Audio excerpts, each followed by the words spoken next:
প্রত্যেক মুমিনের হৃদয়ে এমন এক ভালোবাসা থাকা উচিত যা এই দুনিয়ার সব ভালোবাসাকে ছাড়িয়ে যায়।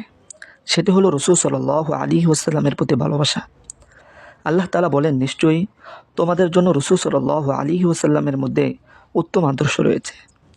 রাসূল সাল্লাল্লাহু আলাইহি ওয়াসাল্লামের ভালোবাসা মানে শুধু মুখে ভালোবাসা প্রকাশ নয়, বরং তার আদর্শকে জীবনে বাস্তবায়ন করা। তার চরিত্র, তার ধৈর্য, তার দয়া এসব আমাদের জীবনের প্রতিটি ক্ষেত্রে অনুসরণ করা।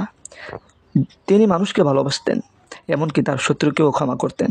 তায়েফের মানুষ যখন তাকে পাথরের আঘাতে আহত করল, তখন তিনি বলেছিলেন, হে আল্লাহ, এরা জানে না, তাই এদের ক্ষমা করে দাও। আজ আমরা দুঃখ, হতাশা ও মানসিক চাপের মধ্যে ডুবে আছি। অথচ যদি আমরা রাসূল সাল্লাল্লাহু আলাইহি ওয়াসাল্লামের জীবন থেকে শিক্ষা নিই, তবে বুঝব কষ্টের মাঝেও কীভাবে ধৈর্য ধরতে হয়, অন্যকে ক্ষমা করে কেমন শান্তি পাওয়া যায়, এবং কীভাবে আল্লাহর সন্তুষ্টির জন্য বাঁচা যায়। রাসূল সাল্লাল্লাহু আলাইহি ওয়াসাল্লামের ভালোবাসা এমন এক শক্তি যা একজন মানুষকে অন্যের কাছে দয়ালু করে তোলে, আল্লাহর জন্য ত্যাগী করে তোলে। তার ভালোবাসা হৃদয়কে নরম করে, চোখে অশ্রু আনে, আর আত্মাকে করে শান্তি, প্রশান্ত।